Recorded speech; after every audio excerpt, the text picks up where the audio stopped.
practitioners, welcome back once again to my YouTube channel. For this video guys, ay gagawa tayo ng hair treatment. Ayan, hair treatment.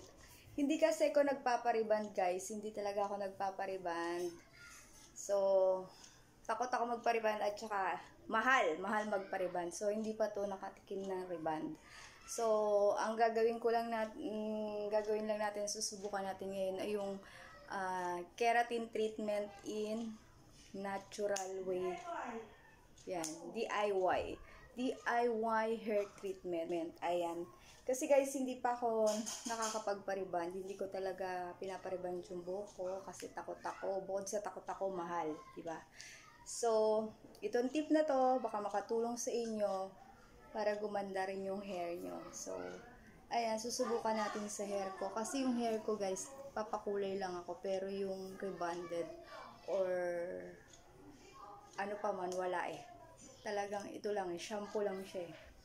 Shampoo lang, kung minsan conditioner, ayan. So hindi ako guys masyadong problemado sa hair ko. Pero subukan natin tong keratin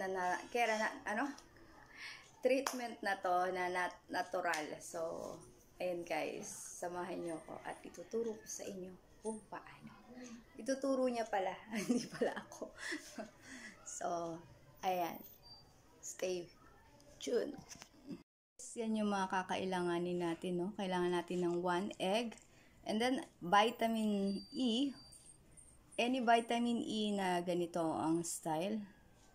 Tapos, ang ating kakanggata na may aloe vera na. Wala pa pala yung aloe vera. So, ito naman yung aloe vera. Ayan, katas ng aloe vera. Ayan. 3 tablespoon na kakanggata, 3 tablespoon na aloe vera, and then 4 pieces na vitamin E, and then 1 egg. So, ayan. Subukan natin to guys. Kung success ba to. Mag-hair treatment tayo. Ayan. Na para kang nagpariband. Kasi hindi pa ako nakakapagpariband guys. Hindi pa talaga. Ever since, shampoo lang to and then conditioner. Minsan pala, wala pa. So, ayun, susubukan natin yung hair treatment na to na baka sakaling makatulong sa inyo dahil very affordable, tipid. Kumbaga, pasok sa budget nyo. Lalo sa mga mami dyan. So, DIY hair treatment to. DIY hair treatment guys. So, let's try to do this. For yung procedure guys, kailangan daw nating i-shampoo yung ating hair, hugasan, banlawan dahil kaninang umaga pa ako naligo. So, babasain lang natin para matanggal yung mga alikabok. So, ayan guys, dito banlawan natin yung ating hair para malinis kasi nag-shampoo na ako. Dapat daw shampoo pero dahil nag-shampoo na ako kanina dahil naligo ako, hindi ko na siya shampoohin, baka ma-over. So, kailangan lang niyang malinisan, matanggal yung alikabok para bago natin i-apply yung ating DIY hair treatment. So, yan.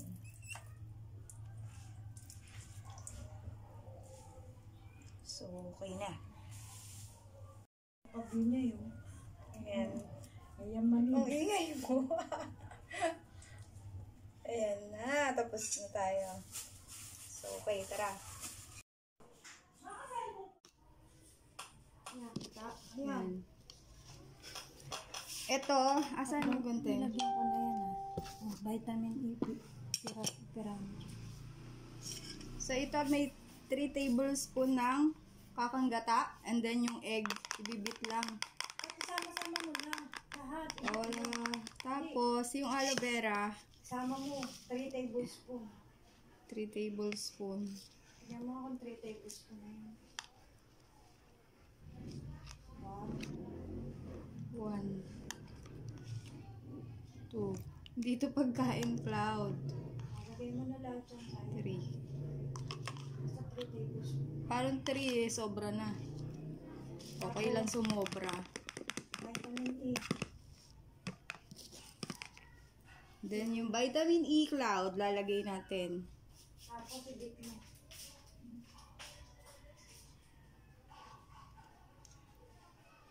Ayan.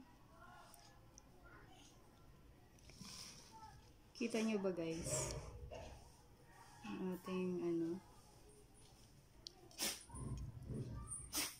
Parang walang laman yung vitamin E na isa. Niloloko ka lang tayo nito.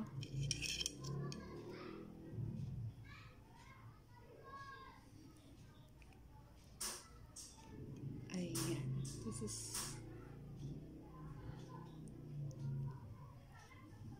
oh my god. Naulog.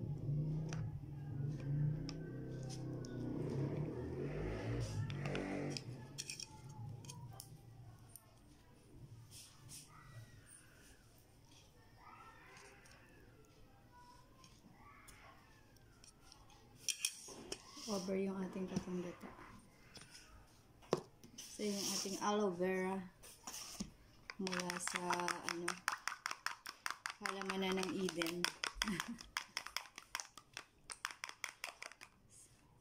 Ibibit lang to. Ganito lang guys. Then pagka okay na, pwede na natin siyang apply. Medyo ano yung buhok mo, yung ano na, medyo ano na, parang malagay. Wala nang basang-basa. So pag medyo malapit na mag-dry, huwag mong kainin yan ha, malason ka dyan. Nilagyan mo ng gata. Di ba meron na to? Nilagyan mo na. Ay, salang. Pala malabno masyado. So, kulang pa pala tayong gata. Ito pa pala. Lalagyan pa pala to guys. So guys, tatlong tablespoon. 3 tablespoon guys. 3 tablespoon. Ayan, 3 tablespoon na yun. Pang more guys.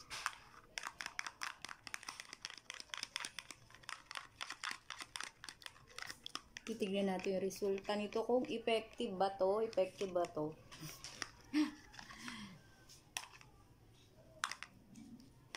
Pero effective naman daw. Yung mga walang pambili, walang pan-reband. So, ito. Gawin nyo.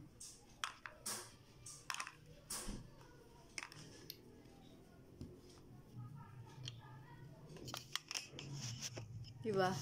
Yung mga walang pang-reband, ito. Ito ang sagot.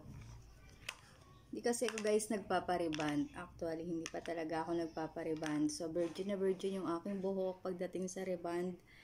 And, ano lang yan, shampoo lang yan, either conditioner, ganun lang. Straight na kasi siya. So, ito, Keratin. parang ano lang to. Mas mahal yan sa riban. Keratin to. Keratin treatment daw to guys. Ayan. Mas mahal yan sa riban.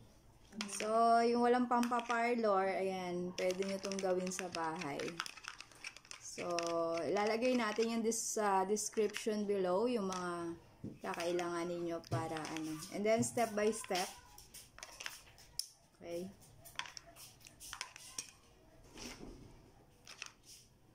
So, ayan, bit-bit lang natin yung ating egg.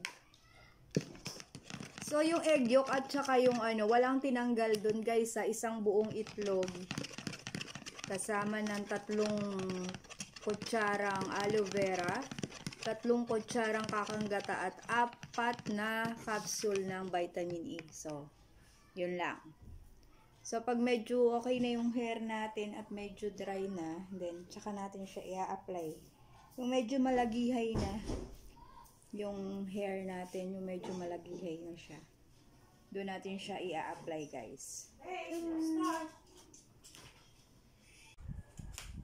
Guys, start na tayo. Ayan. I-apply niya na sa atin yung ginawa natin kanina, no? Yung pinaghalo-halo nating mga sangkap. Ayan. Mas maganda guys kung may kasama ka.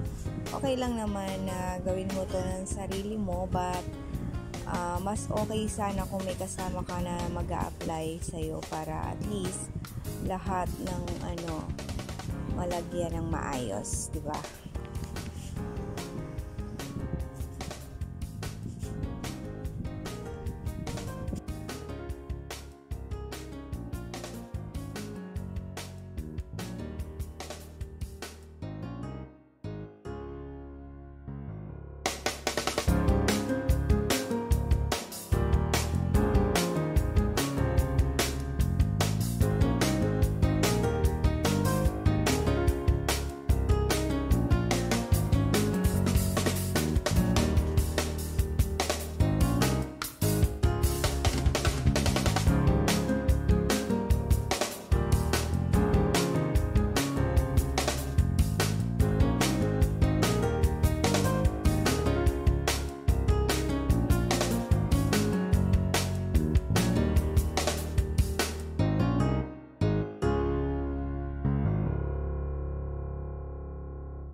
nasa sa inyo yun kung kailan nyo gusto siyang banlawan.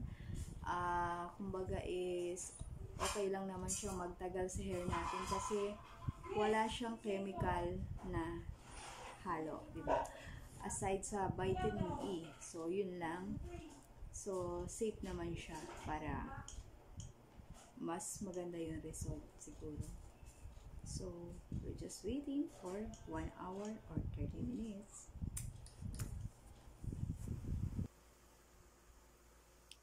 So guys, I choose 1 hour, no? So, 1 hour bago ko siya binanlawan. Pero nasa sa inyo yan guys, kung 30 minutes or 1 hour ang bet nyo. So, ako 1 hour kasi wala naman siyang chemical na ano. So, okay lang magtagal siya sa buhok ko. Ginamitan ko rin siya ng conditioner sa pagbabanlaw para makita natin mamaya yung result. Ayan, malinis na siya. So, tapos na.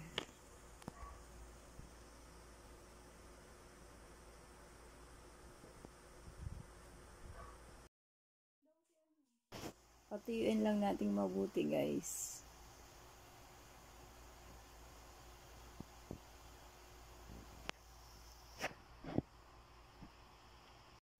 Ito na siya guys, no? As you can see, oh, napaka-shiny niya. Kung napapansin nyo, ayan, close up natin. Ayan, malambot siya and shiny. See? Ang lambot niya guys at ang kintab.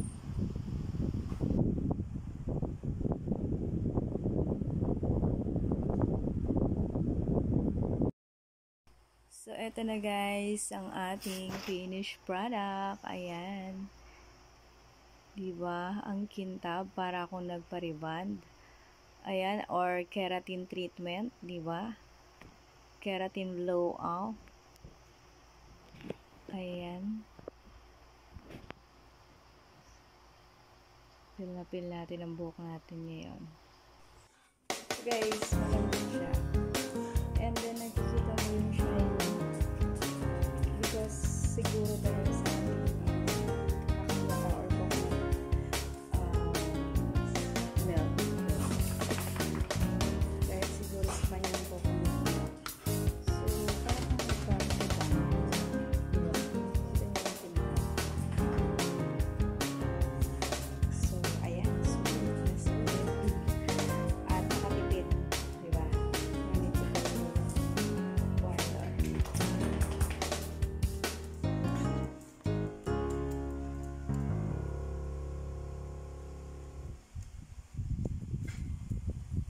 Kita mo yung ano niya, yung shiny niya.